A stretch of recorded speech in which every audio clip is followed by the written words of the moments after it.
2022년 3월 18일 큐티 말씀입니다. 창세기 26장 1절로 16절입니다. 아브라함 때 첫 흉년이 들었더니 그 땅에 또 흉년이 들매 이삭이 그랄로 가서 블레셋 왕 아비멜렉에게 이르렀더니 여호와께서 이삭에게 나타나 이르시되 애굽으로 내려가지 말고 내가 네게 지시하는 땅에 거주하라. 이 땅에 거류하면 내가 너와 함께 있어 내게 복을 주고 내가 이 모든 땅을 너와 내 자손에게 주리라. 내가 내 아버지 아브라함에게 맹세한 것을 이루어 내 자손을 하늘의 별과 같이 번성하게 하며 이 모든 땅을 내 자손에게 주리니 내 자손으로 말미암아 천하 만민이 복을 받으리라. 이는 아브라함이 내 말을 순종하고 내 명령과 내 계명과 내 율례와 내 법도를 지켰음이라 하시니라. 이삭이 그랄에 거주하였더니 그곳 사람들이 그의 아내에 대하여 물으매 그가 말하기를 그는 내 누이라 하였으니 리브가는 보기에 아리따움으로 그곳 백성이 리브가로 말미암아 자기를 죽일까 하여 그는 내 아내라 하기를 두려워함이었더라. 이삭이 거기 오래 거주하였더니 이삭이 그 아내 리브가를 껴안은 것을 블레셋 왕 아비멜렉이 창으로 내다본지라. 이에 아비멜렉이 이삭을 불러 이르되 그가 분명히 내 아내거늘 어찌 내 누이라 하였느냐. 이삭이 그에게 대답하되 내 생각에 그로 말미암아 내가 죽게 될까 두려워하였음이로라. 아비멜렉이 이르되 내가 어찌 우리에게 이렇게 행하였느냐. 백성 중 하나가 내 아내와 동침할 뻔하였도다. 내가 죄를 우리에게 입혔으리라. 아비멜렉이 이에 모든 백성에게 명하여 이르되 이 사람이나 그의 아내를 범하는 자는 죽이리라 하였더라. 이삭이 그 땅에서 농사하여 그 해에 100배나 얻었고 여호와께서 복을 주심으로 그 사람이 창대하고 왕성하여 마침내 거부가 되어 양과 소가 떼를 이루고 종이 심이 많으므로 블레셋 사람이 그를 시기하여 그 아버지 아브라함 때에 그 아버지의 종들이 판 모든 우물을 막고 흙으로 메웠더라. 아비멜렉이 이삭에게 이르되 내가 우리보다 크게 강성한즉 우리를 떠나라. 아멘. 아브라함 때에 첫 흉년이 들었었는데 이삭 때에도 또 흉년이 들었습니다.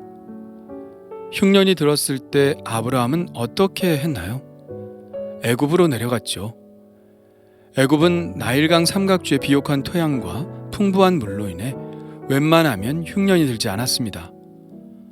애굽으로 내려간 아브라함은 아내 사라를 누이라고 했다가 하마터면 사라를 바로에게 영영 빼앗길 뻔했죠.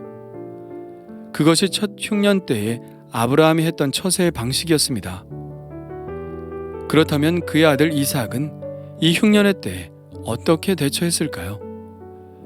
안타깝게도 이삭의 대처 방식은 아브라함의 방식과 다르지 않았습니다. 대신 그는 애굽으로 내려간 것이 아니라 그랄로 가서 블레셋 왕 아비멜렉의 땅에 이르렀죠. 사실 이삭은 애굽으로 내려가고 싶은 마음도 있었던 것 같습니다. 그러나 그때 하나님이 이삭에게 나타나셔서 이렇게 말씀하셨죠. 애굽으로 내려가지 말고 내가 네게 지시하는 땅에 거주하라. 이것이 하나님과 이삭의 첫 번째 대화입니다. 내가 네게 지시하는 땅이라는 말에서 하나님이 처음 아브라함을 만나 주셨을 때를 떠올리게 되죠.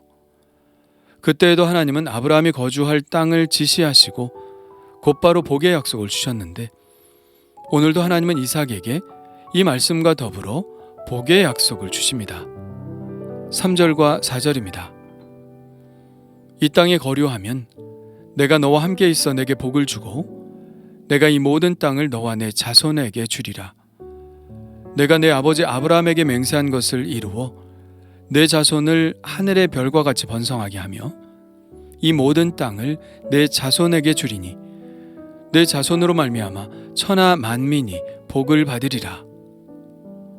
아브라함에게 약속하신 그 약속을 이삭에게도 그대로 주고 계시죠. 하나님은 아브라함과 언약을 맺으실 때 그 후손과도 언약을 맺으시겠다고 말씀하셨습니다. 그래서 하나님은 그의 아들 이삭과 새로운 언약을 맺으시는 것이죠. 이처럼 하나님의 약속은 새로운 사람이 나타날 때마다 새롭게 갱신되고 반복되고 있음을 보여줍니다. 아무리 하나님이 아브라함과 약속을 맺으셨어도 그 후손들이 그 아브라함의 순종을 본받아 하나님을 경외하는 삶을 살아야 그 약속은 유효한 것이 됩니다. 아브라함의 하나님이 이삭의 하나님이 되고 또 야곱의 하나님이 되신 것은 그들도 아브라함처럼 하나님과의 새로운 언약 관계에 들어갔기 때문이죠. 아버지가 잘 믿는다고 아들이 저절로 천국에 가는 것은 아니죠. 물론 그럴 확률은 높겠지만 그 아들도 딸들도 그들만의 하나님을 만나야 합니다. 하나님과의 관계는 늘 개인적인 것이 되어야 하죠. 이삭은 비로소 오늘 아버지 아브라함의 하나님이 아니라 그 자신 이삭의 하나님을 만난 것입니다. 그래서 이삭은 하나님의 말씀에 따라 애굽으로 내려가지 않고 그랄에 거주하였습니다. 그랄 땅은 지형상으로 쉐펠라라고 하는 낮은 구릉지대에 위치하고 있는 땅입니다. 보통은 골짜기라고 표현하는데요. 성경에 등장하는 아얄론 골짜기, 소렉 골짜기, 엘라 골짜기와 같은 골짜기들이 주로 쉐펠라에 위치하고 있는 골짜기들입니다. 이 지역은 유다 산지와는 달리 매우 비옥한 지역이죠. 유다 산지는 강한 석회암 지대이지만 이 쉐펠라 지역은 점토와 석회로 이루어진 부드러운 흙, 이 흙은 테라로사라고 하는데요. 이 부드러운 흙이 올리브나 포도, 또한 무화과와 석류와 같은 이스라엘의 특산물들을 생산해냅니다. 그래서 이 지역은 애굽 못지않게 풀들이 잘 자라 농사를 짓기에도 알맞고 유목 생활을 하기에도 좋은 곳이라 할 수 있죠. 하나님의 명령에 따라 그랄에 거주하는 것까지는 좋았는데 이삭은 그의 아버지 아브라함과 같은 시험에 듭니다. 사람들이 이삭의 아내에 대해서 물었을 때 이삭은 자기 아내라고 하지 않고 누이라고 하죠. 왜 그랬는지 성경은 이렇게 설명하고 있는데요. 리브가는 보기에 아리따움으로 그곳 백성이 리브가로 말미암아 자기를 죽일까 하여 그는 내 아내라 하기를 두려워함이었더라. 리브가는 아름다운 여인이었습니다. 24장에도 리브가에 대해 이렇게 표현하고 있죠. 그 소녀는 보기에 심히 아리따고, 그냥 아리따운 것이 아니라 심히 아리따다고 했으니 정말 예뻤던 것 같습니다. 그러나 이삭의 이러한 태도는 문제가 있었죠. 그렇게 하여 자기 목숨은 건질 수 있겠지만 리브가가 다른 남자에게 갈 수 있도록 가능성을 열어둔 것이기 때문에 매우 위험한 발상인 것이죠. 그런데 다행스럽게도 이삭의 경우는 아브라함의 경우들과는 달리 매우 급박하고 위험한 상황에 처하지는 않습니다. 아브라함의 경우에는 사라가 바로의 궁에 들어갔고 또 아비멜렉의 궁에도 들어갔죠. 그러나 이삭의 경우는 그렇게까지는 일이 진행되지는 않았습니다. 이삭과 리브가는 오빠와 동생인 채로 오래 그랄 땅에 머뭅니다. 그런데 블레셋 왕 아비멜렉이 어느 날 창문으로 이삭이 리브가를 껴안은 것을 보게 되죠. 아비멜렉은 리브가가 이삭의 누이가 아니라 아내라는 것을 금방 알아차렸습니다. 그래서 아비멜렉은 이삭을 불러 말합니다. 그가 분명히 내 아내거늘 어찌 내 누이라 하였느냐. 이삭은 궁색한 변명을 하죠. 내 생각에 그로 말미암아 내가 죽게 될까 두려워하였음이로라. 아비멜렉은 이삭이 그렇게 함으로 자기들이 범했을 수도 있는 죄의 가능성에 대해 말합니다. 내가 어찌 우리에게 이렇게 행하였느냐. 백성 중 하나가 내 아내와 동침할 뻔하였도다. 내가 죄를 우리에게 입혔으리라. 그래서 아비멜렉은 모든 백성들에게 이삭과 리브가가 부부임을 밝히고 리브가를 범하지 말라고 경고하게 됩니다. 아비멜렉은 왕으로서의 책임을 다하고 있죠. 그는 죄가 그 나라의 평안을 위협할 수도 있다고 생각했음에 틀림없습니다. 그래서 그들 백성들 사이에서 죄가 범해지는 것을 막으려고 한 것이죠. 오늘과 같은 에피소드는 벌써 창세기에서 3번이나 반복되고 있습니다. 우리는 성경을 읽으면서 어떻게 이렇게 같은 종류의 이야기가 3번씩이나 등장하고 있을까 의문을 갖습니다. 그래서 어떤 성경학자들은 한 가지 이야기의 3가지 전승일 것이라고 이야기하기도 합니다. 처음부터 성경이 글로 쓰인 것은 아닐 겁니다. 구전으로 전해 내려오다가 누군가에 의해 집합이 된 것이죠. 창세기는 모세 오경에 속해 있으니까 그 저자가 모세가 되겠네요. 아마 모세는 이 3가지 전승 중 무엇을 적을까 고민했을 것입니다. 그러나 그것은 모세가 판단할 수 있는 것이 아니었죠. 이 3가지 이야기는 모두 이스라엘 백성들에게 영감을 주는 이야기였으니까요. 그래서 모세는 그중 하나를 선택하는 오류를 범하기보다는 모든 이야기를 있는 그대로 성경에 실어놓기로 한 걸 것입니다.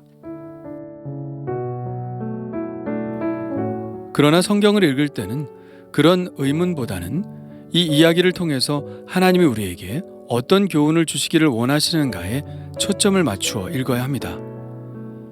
이 말씀이 이 성경에 기록되었을 때에는 분명히 하나님의 뜻이 있을 것입니다. 왜냐하면 하나님의 말씀은 하나님의 영감으로 되었기 때문이죠. 오늘의 이 이야기는 그렇다면 무엇을 말하고 있을까요? 하나님께서 약속의 자녀를 은혜로 이끄신다는 것을 말하고 있죠. 그리고 어떤 어려운 곤경의 상황에서도 지켜주시고 보호해 주신다는 사실을 이야기하고 있습니다. 우리 그리스도인들도 때로는 비겁한 선택을 하게 됩니다. 주변의 환경이 나를 보호해 주지 않는다고 생각할 때 우리는 자구책으로 그런 선택을 하게 되죠. 그러나 그건 때로는 위험한 선택일 수 있습니다. 때로는 용기를 내는 것이 가장 안전한 선택일 수 있죠. 그러나 두려움 때문에 그런 좋지 않은 선택을 했다 하더라도 하나님은 당신의 자녀들을 보호하시고 지켜주시며 안전한 길로 인도하신다는 사실을 이 이야기가 오늘 우리에게 말씀하고 있는 것이죠. 오늘의 이야기가 다른 두 이야기들에 비해 우리에게는 훨씬 더 친근하게 느껴지는 면이 있습니다. 그것은 오늘 이야기에는 겉으로 드러난 하나님의 개입이 없기 때문이죠. 앞서 아브라함의 이야기에서는 질병이 일어나고 하나님이 꿈에 나타나시는 일이 있었습니다. 하나님의 적극적인 개입하심이죠. 그러나 우리의 삶에서 벌어지는 대부분의 일은 이렇게 하나님이 적극적으로 개입하시지 않습니다. 그러기보다는 오히려 오늘 말씀처럼 우리도 모르는 사이에 우연으로 가장한 필연으로 내가 아니면 다른 사람들의 손길을 통하여서 은근하게 우리에게 다가오시죠. 하나님의 직접적인 개입이 없더라도 결국 돌아보면 우리가 죄를 짓지 않도록 막아주시고 일을 해결해 주시고 위험으로부터 건져주시는 하나님의 손길을 느낄 수 있습니다. 그런 점에서 오늘 이삭의 이야기는 바로 우리의 이야기처럼 느껴지는 것이죠. 이런 이삭의 부족한 모습에도 불구하고 하나님은 당신이 주신 복에 대한 약속을 지켜나가십니다. 하나님은 오히려 이삭에게 100배나 수확할 수 있는 복을 허락하시죠. 이건 참 놀라운 일입니다. 하나님의 신실하심에 찬양을 올려드리지 않을 수 없죠. 만일 하나님이 우리의 신실함에 근거해서만 복을 주신다면 우리는 아마도 아무런 복을 받지 못할지 모릅니다. 우리는 이삭처럼 이런 실수들을 늘 하기 때문이죠. 그러나 하나님이 언약을 지키시는 것은 우리의 신실함 때문이 아니라 하나님 자신의 신실함 때문입니다. 우리의 의로움이 아니라 예수 그리스도의 보혈의 피의 능력으로 우리가 구원을 얻는 것과 마찬가지죠. 그래서 우리는 오직 하나님, 오직 예수 그리스도를 붙들어야 하는 것입니다. 우리를 안전하게 지키시고 보호하시고 인도하시는 분은 오직 하나님이심을 오늘 이야기를 통해서 다시 한번 깨닫게 됩니다.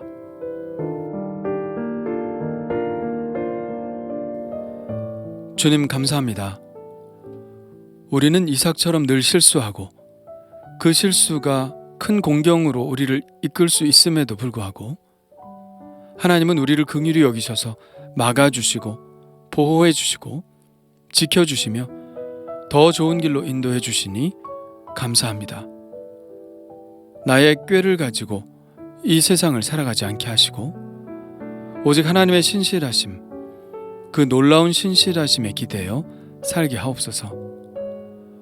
오늘도 저를 지켜주시고 보호하여 주시사 위험과 곤경으로부터 막아 주옵소서. 예수님의 이름으로 기도합니다. 아멘.